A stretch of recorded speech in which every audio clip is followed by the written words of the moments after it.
గుంటూరు జిల్లాలో ఎండలు మండిపోతున్నాయి. రికార్డు స్థాయిలో ఉష్ణోగ్రతలు నమోదవుతూ ఉండడంతో జనం ఇళ్ల నుంచి బయటకు రావాలంటేనే భయపడిపోతున్నారు.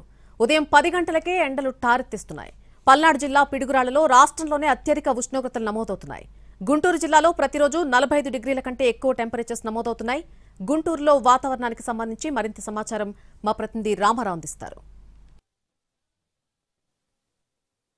గుంటూరు జిల్లాలో ఎండలు మండిపోతున్నాయి. దాదాపుగా రికార్డు స్థాయిలో ఉష్ణోగ్రతలు నమోదవుతున్నటువంటి పరిస్థితి ఉంది. ప్రధానంగా చూసుకున్నట్లయితే 45 డిగ్రీల కంటే తక్కువైతే మాత్రం టెంపరేచరు నమోదవునటువంటి పరిస్థితి ఉంది.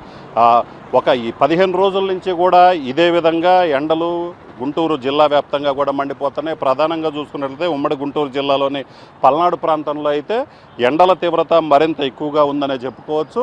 రికార్డు స్థాయిలో రాష్ట్రంలోనే అత్యధికంగా పల్నాడు జిల్లా పిడుగురాళ్లలో 48.1 డిగ్రీల టెంపరేచర్ నమోదైంది. కంటిన్యూగా 4 రోజుల పాటు కూడా రాష్ట్రంలో అత్యధికంగా ఏదైతే పల్నాడు జిల్లా పిడుగురాళ్లలోనే నమోదైంది. అలాగనే పల్నాడు ప్రాంతంలో చూసుకున్నట్లయితే గురజాల, రెండచింతల ప్రాంతాల్లో కూడా అత్యధికంగా 45-46 డిగ్రీల టెంపరేచర్కి తగ్గకుండా కూడా రోజు ఉష్ణోగ్రతలు నమోదవుతున్నటువంటి పరిస్థితి ఉంది. దీంతోపాటు గుంటూరు జిల్లాలో కూడా చూసుకున్నట్లయితే గుంటూరులో అయితే మాత్రం దాదాపుగా ఉదయం 10 గంటలకి 37-38 ఉన్న టెంపరేచరు మధ్యాహ్నం సమయం వచ్చేసరికి 45-46 డిగ్రీలకు చేరుతున్నటువంటి పరిస్థితి ఉంది. దీంతో జనాలు కూడా తీవ్ర ఇబ్బందులు పడుతున్నారు. ఎండలకి బయటికి రావాలంటే కూడా భయపడేటువంటి పరిస్థితి ఉంది. అధికారులు కూడా క్లియర్గా చెప్పడం జరిగింది. ఏదైతే ఎండలో తీవ్రత ఎక్కువగా ఉంటుంది, హీట్ వేవ్ ఎక్కువగా ఉంటుంది, అలాగే ఆ టెంపరేచర్లు కూడా చాలా ఎక్కువగా 45 డిగ్రీల కంటే ఎక్కువగా టెంపరేచర్ నమోదవుతుంది. ఎవరో అత్యవసరమైతే తప్పితే బయటికి రావద్దని చెప్తున్నారో ప్రస్తుతం మనం గుంటూరులో చూడొచ్చు.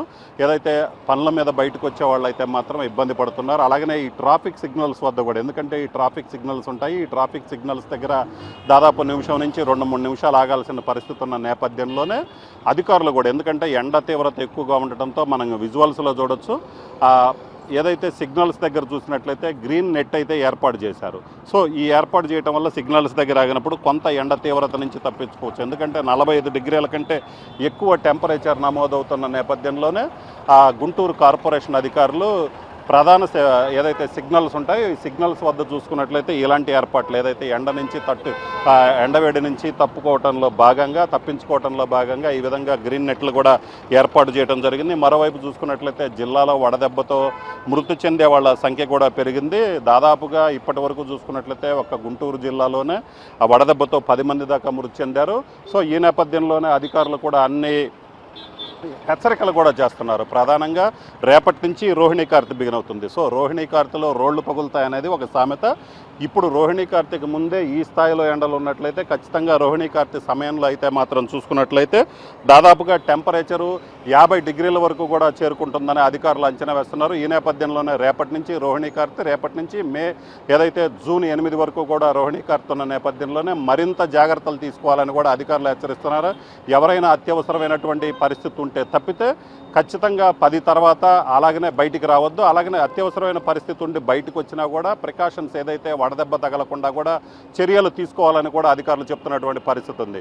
కెమెరామెన్ నాగరాజ్తో రామారావు, ఎన్టీవీ, గుంటూరు జిల్లా.